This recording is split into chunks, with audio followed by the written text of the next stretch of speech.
Wow, they had to get that milk, didn't they? They did. How many people died for that milk? Too many for milk. Definitely too many for milk. Hey everybody, this is Russ from Family Tree Nuts, and I'm here with my good friend Jameson Cable, Kentucky History Podcast. Awesome, and he's also a local teacher, and he's brought us out to Fort Logan. Fort Logan. Awesome, Fort Logan. Many people have not heard of Fort Logan. Where are we at? Well, we're right in Lincoln County, which, if you know, first 3 counties of Kentucky. But Fort Logan is one of the first 3 major settlements in Kentucky. And you know of Harrodsburg, you know of Boonesboro or Fort Harrod, but oftentimes Fort Logan's overlooked. Absolutely, and with its history and the amount of things that's happened here, especially early Kentucky history, it's amazing that most folks don't know about it. It was really one of the first, or one of the main settlements in Kentucky for the first, 10, 20 years. Absolutely, absolutely. So where does the fort get its name, Fort Logan? Fort Logan gets its name from Benjamin Logan, who came over right after Daniel Boone. Him and John Floyd made a left turn and came to this spot here in Lincoln County instead of going to Boonesboro and set up their Yeah, and that was in 1775, I think, that they came here, because Boonesboro was founded in April of 1775. This was just right after that. So real close, yeah, time frame, proximity, all that. I think that Benjamin Logan, he built a cabin, planted some corn there in 1775. Yep, that was kind of the Virginia law, or the Virginia way of getting land in Kentucky. You came, you had to settle, you had to plant some corn, and then once that corn, grew and became a crop, then you were granted the land. That's amazing. That's amazing. We don't have that today at all, do we? So I guess they didn't stay the winter here. He went back home to his family for that winter of 75 and 76. Got his family, then came back, and that's when they started constructing the fort. In 1776, and I think it took them until about 1777 to build it. Came with some other family members. Now the town wasn't called Fort Logan originally. What was it called? So John Floyd was a Welsh immigrant, and John Floyd was with Benjamin Logan. Benjamin Logan when they came and settled first. So he wanted to name the town, or the settlement, St. Asaph. St. Hat? St. Asaph. St. what? Asaphus. Asaph.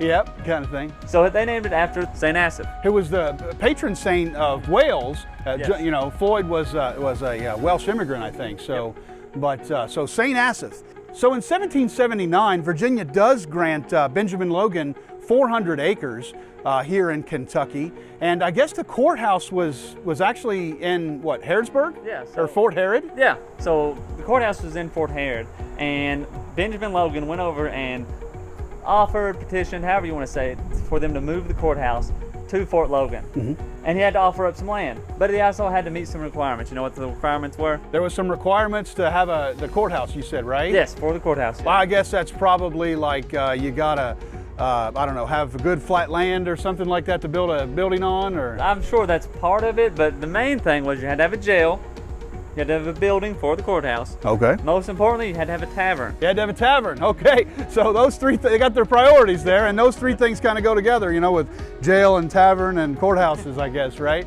Yeah, you got to keep the jail filled with the people drunk at the tavern. So like a lot of other forts on the frontier, this fort withstood a big time siege at one time, didn't they? Yeah. And it was about how many people was at the fort during that Native American siege? Well, the fort is a bit smaller than, say, Boonesboro, Fort Boonesboro, and Fort Harrod. It held about 25 people total. The cornerstone houses and the walls, and there wasn't much else to it. But yes, it withheld a siege of about 13 days. Wow, 13 days. So during one of those days, they needed some milk pretty bad, didn't they? I guess they must have just had a real cotton mouth, something. They needed that milk. They needed that milk, so they sent out a group of people to go to the cows, get some milk, and what happened? They all died. They all died? Yeah, they all died. And they all got scalped, right? They all got scalped except one person. One person? Why didn't they scalp them? One person didn't get scalped because when the Native Americans attacked, they had killed the livestock as well, and one of the cows fell over on one of the... Oh my gosh. So they didn't get scalped. So, all right, well I guess... That's kind of not really a positive.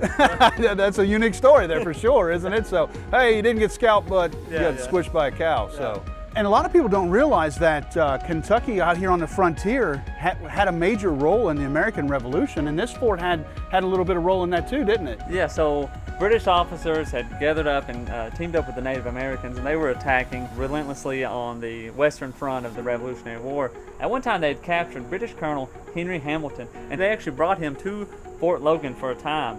and he actually was very complimentary of the fort. But Wow. however that holds up. Yeah, so that's a pretty neat. We have him right here. And I think Fort Logan is actually where they brought Daniel Boone for his trial for treason right before the 1778 siege at Boonesboro right there. Daniel Boone had been living up around Chillicothe, Ohio with the Indians. He'd been captured and he ran back 4 days, about 120 miles or so overland to warn them of the siege. But the men thought that he was a traitor, kind of thing. So they brought him here to this fort for his trial. So this particular spot has tremendous impact on the early Kentucky, early Western civilization's history. And it's a neat fort. We've been showing you shots of the fort itself here. It just has a couple of walls and things, but they've done some reenactments here, haven't they? They have, and that's one thing that's really important to bring up now is, the fort is only halfway reconstructed. There's a Facebook page you can go to, Fort Logan Foundation, to find out more information, how you can help bring this fort back to life. They do reenactments here as well. So anything you could do would be great as far as making this history come back to life. Absolutely. It's a very important place and we need to bring it alive there. And then, well, thanks for bringing me here. Is there anything else you'd like to add to the story? That's it. Just come and check out your local history, people. It's really good. Absolutely. So make sure you come check the place out, and remember, family tree nuts. Let our nuts find the nuts in your family tree. Like what you see? Make sure you follow us on Facebook, Instagram, and Twitter. And subscribe to our YouTube channel. Don't forget to click the little bell so you get notifications as to when we post new videos. And you can find out more about us and contact us at familytreenuts.org.